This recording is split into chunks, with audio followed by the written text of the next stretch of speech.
I never imagined that saying yes to a simple favor would lead me down such a deeply emotional path. It all began with a phone call from my sister, Rebecca, one rainy Tuesday morning. I was sipping my coffee at the kitchen table, the soft hum of the refrigerator and gentle tapping of rain against the window the only sounds in the house. "Claire, I hate to ask you this, but I need your help." Rebecca's voice quivered on the other end. "I have to be in Atlanta for work for 3 weeks. Caleb can't stay alone. He's 19 now, but I still worry." Her words floated in the silence for a moment. Caleb, my nephew. It had been almost a year since I last saw him. A quiet, sweet kid who always had a book in hand and a question in mind. I remembered how he used to trail behind me during summer visits, curious about everything I did, from baking pies to organizing the garage. "I'd love to have him," I replied without hesitation. "He's welcome here anytime." 3 days later, Caleb arrived with a duffel bag and that same shy smile I remembered so well. Only now he was taller, stronger, more mature. He wrapped me in a hug that lingered just long enough to stir something in me I hadn't felt in a while. Warmth, comfort, familiarity. "Thanks for letting me stay, Aunt Claire," he said softly. "I'll try not to be in the way." I laughed. "You won't be. This house could use a little energy." My home was simple: 2 bedrooms, a cozy kitchen, a little garden, and a quiet living room with big windows that overlooked the backyard. Since my divorce 2 years ago, it had been filled with silence. And though I had learned to embrace the solitude, a part of me longed for companionship, even if I never said it out loud. The first few days with Caleb were effortless.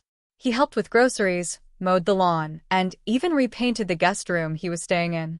One night, I came home from my nursing shift to find dinner waiting for me on the stove. "You made this?"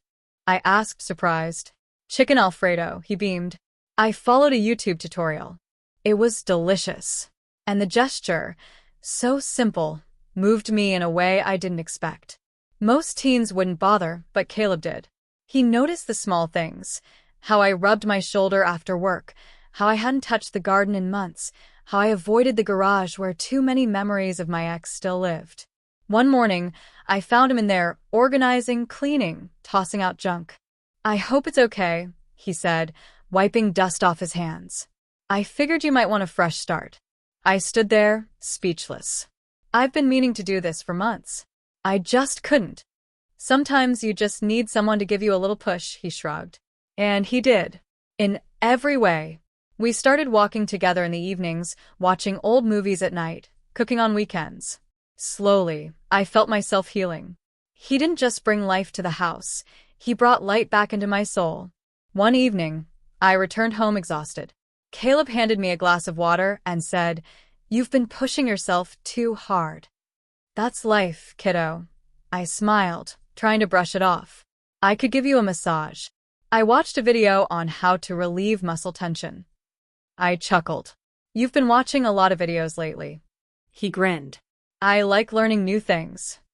I agreed, and, to my surprise, he was good. His hands were gentle but strong, easing knots I didn't even realize I had. And as he massaged my shoulders, he whispered, "You should let people help you more often." Those words hit me hard. I'd spent so long being independent, being strong, handling everything alone, that I forgot what it felt like to be cared for. Over the next few weeks, we grew even closer, not in a romantic way, but in a rare, emotionally intimate way. He opened up about his dreams, his fears of leaving for college, and how he never really felt like he belonged. I listened, shared my own stories, and realized I hadn't been this emotionally available in years. Then came the stormy night, the kind where thunder shakes the windows and the lights go out. I lit candles and found Caleb already on the couch, watching the rain.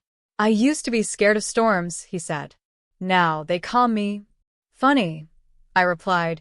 "They make me feel like everything's out of control." "You don't have to control everything, Claire." That night, something shifted.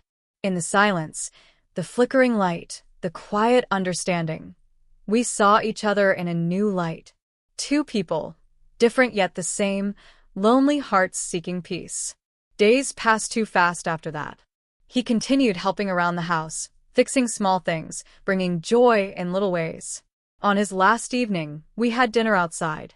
The sky was a canvas of orange and pink. We didn't say much. We didn't need to. Before he left, I held his hand and said, "You made this house feel like home again." And just like that, he was gone. But something in me had changed forever.